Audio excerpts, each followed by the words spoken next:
Alright, yes. So I wanted to make a disrespect sort of version 2, a V2 you could call it. That's also exactly the name of this video. But I wanted to go over a few more examples to fully drill down what I exactly mean, etc. Where it's the way I view a disrespect movement is that if price is doing the opposite of what we expect it to do, then likely it's also going to do the exact opposite of what we want it to do.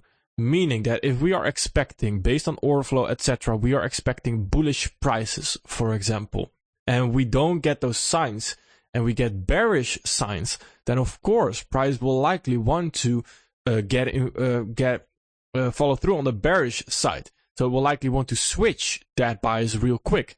So again, the thing I need to or I want to touch on right here is that overall this works best in if you have the overall bias still set. So meaning the example I showed in the previous video right there was on Nasdaq, where on Nasdaq we still had a reason to continue lower, where right here we had this monthly fair value gap, right, or the monthly overlapping part right there.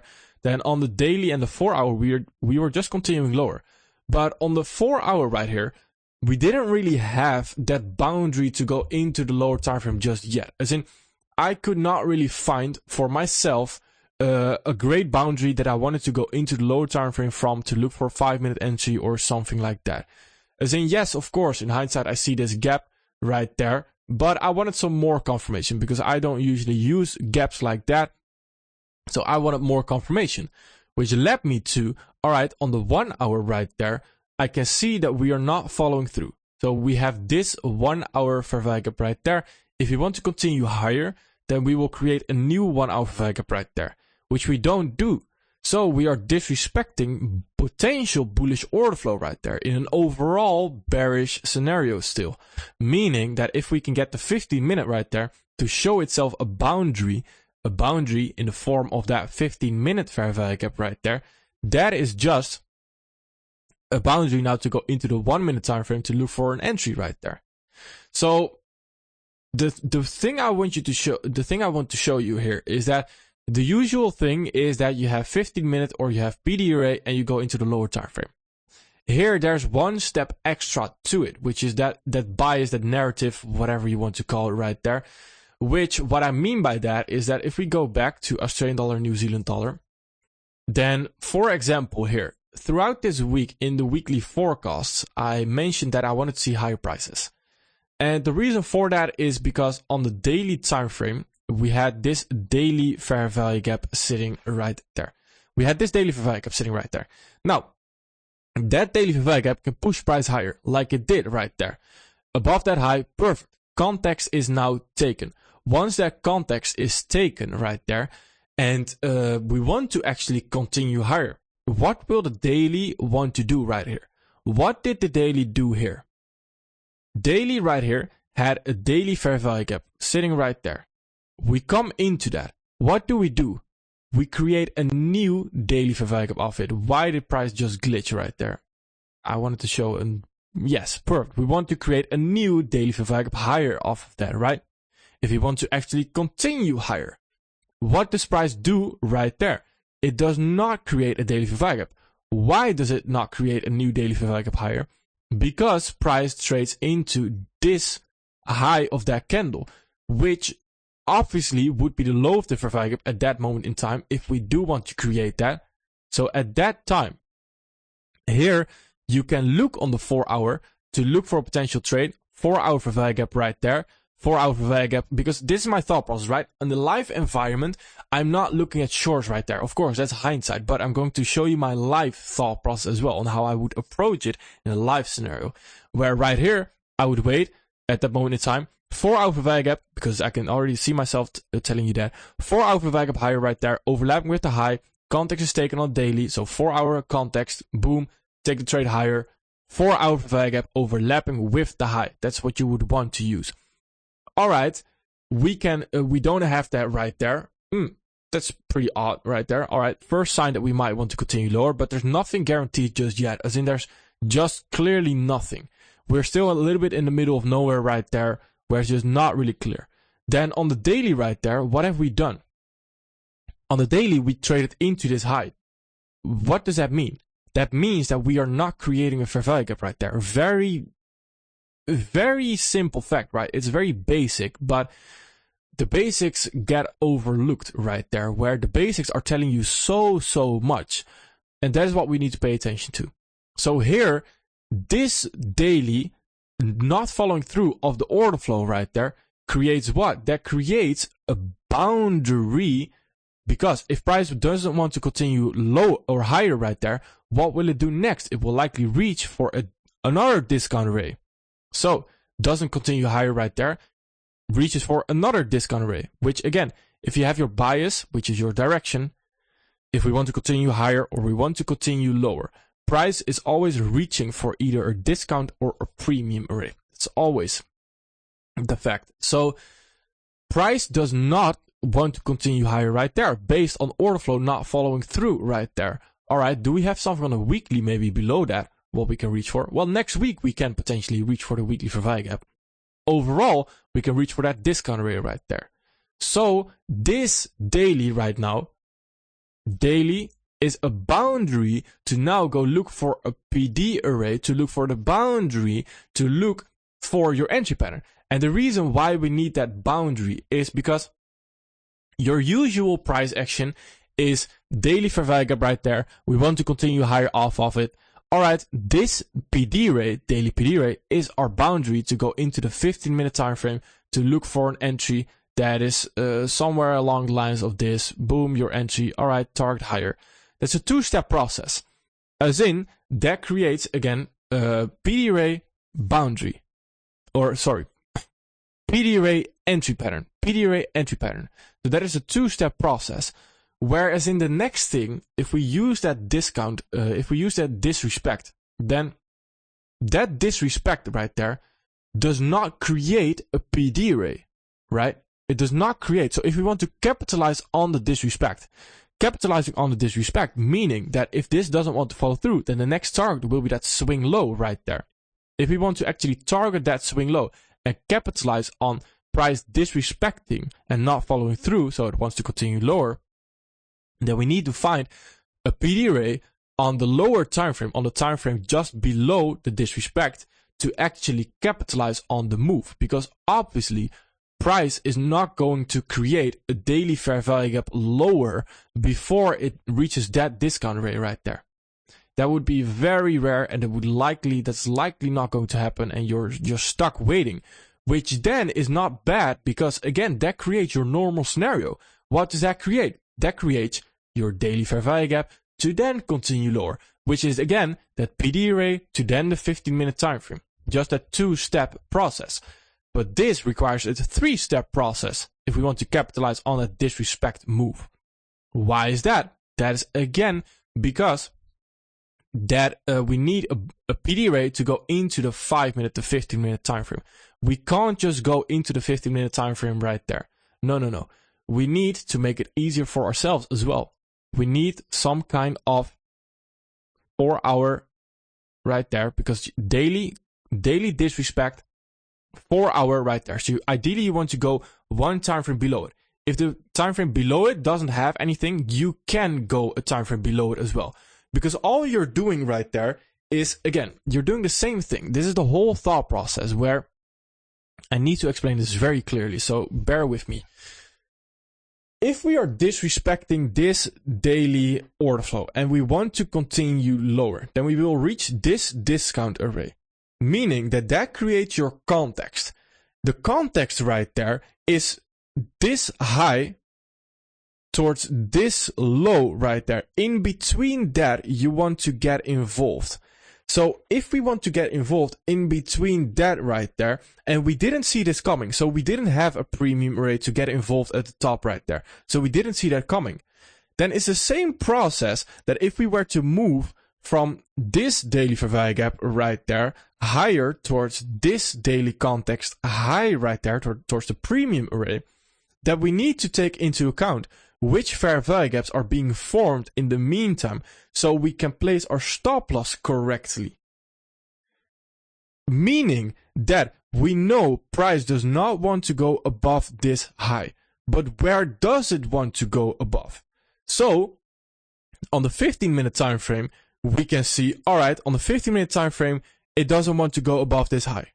If we ignore all the time frames above it, so if we go into the 4-hour right there, then we can see we have this 4-hour fair value gap right there, which I'll show you another example that where we don't have that. Then again, I would say, all right, maybe, or not maybe, then we can go into the lower time frame as well. That is very important to understand. All right, yes. So I was saying, just was off for a little while, but I was saying right here that creates your context, right? So from that high, this daily high towards that daily low, that creates your context again. It's just not your typical context. And the reason why, because we didn't see it coming, that it wanted to disrespect that bullish order flow at that time. So we need that boundary to then go into the lower time frame again. And we can also go off of the 15-minute. Of course we can. But we just need to take into account that this 15-minute fair value gap, 15-minute order flow lag right here, will not hold. Reason for that is because we have this 4-hour fair value gap just above price as well. So again, that is very important. So inside that 4-hour fair value gap, that of course just creates your normal context again. So this creates your 4-hour premium rate to 4-hour discount rate right there. And on the 5-minute, you can just look for any entry right here, just any entry that you can capitalize on to then continue lower as well. The 4-hour can in itself already be an entry. The 15-minute ST can also be an entry that we saw right there to then continue lower and target that daily discount rate right there. So that is, again, not your typical context that you'll see, but that is very important. And this is what a lot of people don't touch on as well. Or it's more so overlooked, as in the basics. You can see how advanced the basics are.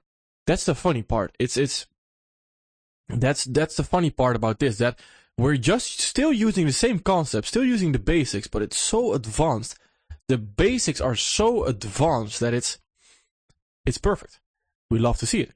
So I have a few more examples that I want to go over, and the first one being, I am not necessarily looking at time currently. That is what I want you to know. Now, the reason I say that is because, again, of course, when I want to trade, then I'm looking at time. I'm currently not really looking at time. I'm just showing you the price examples, just whatever price is doing.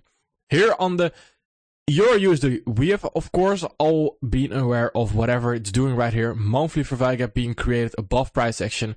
So this high was weak already. All right, do we want to immediately trade towards it? Not necessarily. And that is the same where if we, for example, disrespect a premium array right there in the form of daily fair value gap, we don't immediately want to then dive into the and to switch our bias. For example, let me show you another example, that if we are in this premium array right there on Euro US dollar, then the context we had right there was probably, all right, we're going lower, right? We're going lower off of that. Then just because we're not showing the entry, we don't immediately want to look for longs. But when we create that new discount array right there on the same time frame, then yes, of course, we can do that. But the overall idea is, again, we need to understand that if we have the first idea of just normal context, which is PD array, the two-step process, we call it the two-step process from now on, where we have the two-step process instead of the three-step process, the three-step process being the disrespect part. Then if we have just a normal two-step process where we have PD array in the form of fair value gap, for example, this right there, to go into the 15-minute to look for lower prices, then once we have early signs of disrespect, we don't necessarily right there want to go into the lower time frame. Those are not examples that I'm showing you. That is important to understand as well. So then right here, what are we doing? Monthly fair value gap above price. We can potentially target that. Then right here, we are seeing we had this daily fair value gap, did not push price lower. We're sweeping that low right there. We are not creating a bearish fair value gap on the daily time frame. On the 4-hour, we mentioned, very interesting, we mentioned if we want to continue lower, this 4-hour value gap should push price lower, which it didn't do. So at that moment in time, once we are here, we can, again, we are almost disrespecting this high. We are reaching for this high very clearly, reaching for this high as well right there. Without looking at time, this, just looking at price, can be, again, the disrespect to now look for, all right, what do we have? Do we have something on the 1 hour right there in the form of potentially a 1 hour fair value gap right there to then get involved off of that 1 hour fair gap alone, or get involved on the 5 minute ST, for example, right there to then target higher. Again, this is purely based on price right here. Of course, that is NFP. You don't want to get involved right there. Purely based on price right there. So that is, again, that boundary, the disrespect that leads to that context. Now, on the next example, I want to go over ES. Let me see. No, I just want to, yes, perfect. And I have the 9th of October I have set out. Let me see. Yes, perfect. So this is where we have this weekly fair value gap sitting right there. We have a weekly fair value gap that we can potentially look to target. Again, it's funny how you can constantly see right now. I'm not just taking this weekly context and then I see disrespect right there inside the premium array, because that is not something you would want to do and then switch buys all of a sudden. No, that's not something you would want to do. But right here on the daily time frame, we can see that on the daily time frame, we had this daily fair value gap right there. A very small one right there. We don't create a new daily fair value gap lower off of that. So once we have these up candles on a Friday, we have this up candle right there. That is going to disrespect this full leg right there, targeting the first premium array, but of course targeting that weekly fair value gap that is sitting right there. So then we just need to find a boundary right now to go into the low time to look for that trade, because now we have our context. We expected price to push lower, didn't do right there. Of course, did we expect it? Well, we have that weekly fair value gap right there, so might have not fully expected it, but it's important to understand that at the first place we were bearish right there, and we still are bearish, but right now we have unexpected context, 3-step process, because now we have disrespect, PD array, entry pattern. So right now, if we can find again the 4 hour, and on the 4 hour we can look for a potential discount array in the form of this low, for example, and then add equities open as well, which is right there to get involved. That could be very nice. So that again creates your normal context again, discount array to then that premium array to then that weekly fair value gap. So here, let's go into the 1 hour. What did we see? On the 1 hour, we had this potential entry, but not during equities open just yet. On the 15 minute, we had this entry right there. After equities open, we had this move higher, continue lower, or retracement lower into the overlapping part. This is a beautiful entry that you can take. And why can you take that?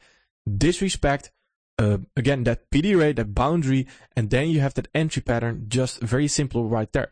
And you don't need to overcomplicate the entry pattern. The entry pattern that I'm just doing right there is, again, the same premise that on the daily time frame, we are targeting the weekly fair value gap, or we are targeting that weekly fair value gap. So there's no reason for price to come back below this low right there. All right, then we need to find the lows that will hold to place our stop loss, to target those highs and to target a weekly fair value gap. So on the 4 hour, it's this low. Why that low? Because this is the most recent fair value gap. So we won't go below that. All right, good to know. So if we were to take a trade here, that would be our stop loss placement right there. On the 1 hour right now, coming off that 4 hour order block right there as well, it's currently this low right there, because that was the recent fair value gap right there. So once we expand higher already, it is likely at that moment it's becoming that low right there. All right, then on the 15 minute, what is the low that is protected on the 15 minute? It's the same low on the 1 hour that is potentially protected right there. So this entry, you would cover maybe this low, but this low is what I would cover right there to then target higher. That is your entry pattern. You don't need to overcomplicate that entry pattern. That entry pattern is just very simply said, are we in context? That's it. Because right here, you can also go into the 5 minute time frame to look for another trade. As long as you understand that this right there, this fair value gap covering that low is not in context. So is that an entry pattern? No. It's not an entry pattern because entry patterns are in context always.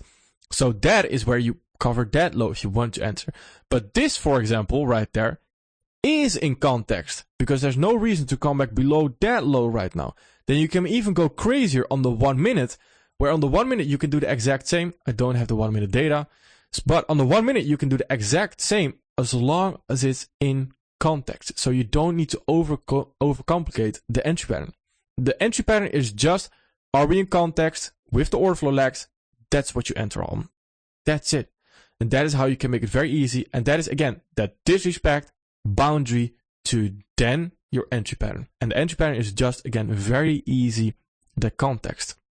Then let's go over another example. New Zealand dollar, US dollar right here. Again, not taking into account time, just purely showing you examples right here. This is what I mentioned last week actually, where we have this weekly fair value gap that we can potentially target right there.